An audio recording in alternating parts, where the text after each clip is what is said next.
Très chers amis, bonjour. Nous nous retrouvons pour la paracha Roukat Balak. Cette semaine, effectivement, il y a deux parachas, puisqu'en Eretz Israël, il y a une paracha. Nous avons lu la semaine dernière déjà la paracha Roukat, Shabbat dernier, et Shabbat prochain, en Eretz Israël, ce sera la paracha Balak. Et nous allons rattraper les Israéliens cette semaine en faisant paracha Roukat et Balak.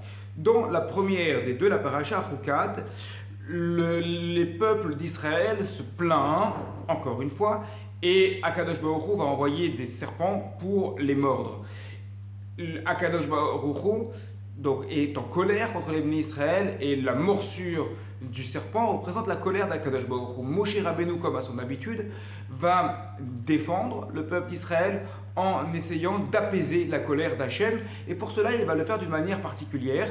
Il va mettre un étendard, un bâton avec un serpent, et à ce moment-là, donc on est dans le chapitre 21 au verset 8, et Akadosh Baruch Hu lui dit, donc tu fais ce serpent-là, mets-le sur la perche, et celui qui est mordu et qui regardera le serpent en haut, il va mourir. Il va vivre. Donc, les serpents qui avaient été jetés sur les bénis Israël les ont mordus, on en fait mourir certains, et ceux qui n'étaient pas encore morts, il faut regarder l'image du serpent qui est sur une perche pour regarder et pour vivre.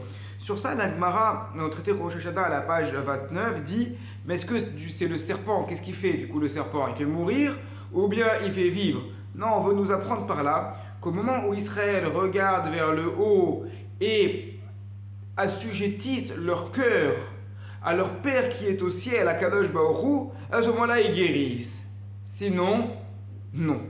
Donc l'idée, et la réponse de la Gemara, c'est que ce n'est pas le serpent qui fait mourir, ce n'est pas le serpent qui fait vivre, mais si Akadosh Baruch Hu choisit justement d'employer le même procédé et pour punir et pour guérir, c'est bien pour montrer que ce n'est pas le symbole, ce n'est pas ce qui se passe concrètement dans la vie terrestre, dans la vie matérielle de tous les jours, qui est la cause de la réussite ou de l'échec, de la guérison ou de la mort. Non, c'est l'intention que chacun d'entre nous mettons dans l'action que nous sommes en train de faire. Celui qui regarde le serpent avec l'intention de guérir, en sachant que sa guérison dépend d'Akadosh Baruch Hu, il guérira. Le Torah Tmima note qu'il y a un rapprochement dans le Talmud avec la paracha Béchalar. Dans la paracha Béchalar, au moment de la guerre contre Amalek, Moshe Rabbeinu lève les mains.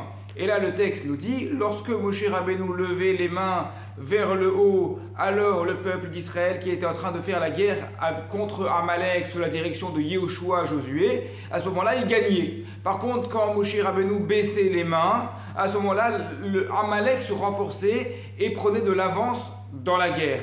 Donc la même question, est-ce que ce sont les mains de Moshe Rabbeinu, le fait de lever les mains ou de baisser les mains, qui va expliquer que l'on gagne ou que l'on perd la guerre? Non. Ça veut dire qu'à partir du moment où Moshe Rabbeinu levait les mains et que cela signifiait que le peuple d'Israël avait une intention lishma de gagner la guerre, il faisait ça pour Akadosh Baruch Hu, à ce moment-là il gagnait.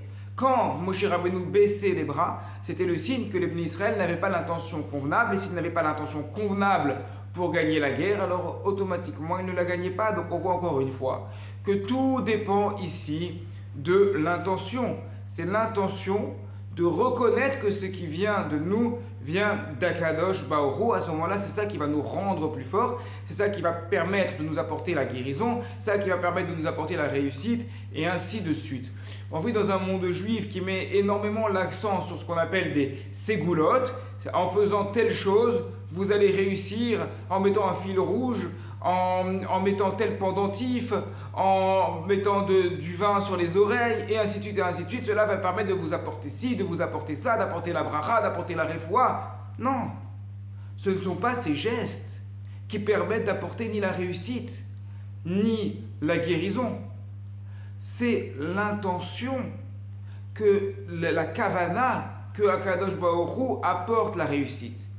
Évidemment l'accomplissement des mitzvot, évidemment l'étude de la Torah, avec l'intention, la conscience que tout dépend d'Akadosh Baruch Hu. Et à partir du moment où on a cette conscience que tout dépend d'Hachem, alors peu importe le geste qui va être accompli, les seuls gestes obligatoires sont ceux qui sont écrits dans le Shulchan Aruch, qui s'appellent les mitzvot de la Torah. à partir de là, pour avoir un bénéfice de notre rapport à Kadosh Baruch Hu, une fois que l'on accomplit ces mitzvot de la Torah, le plus important c'est la pensée, l'intention, la conscience que tout dépend d'Hachem, en od milevado, il n'y en a pas d'autre à part lui pour nous aider. Shabbat Shalom à toutes et à tous.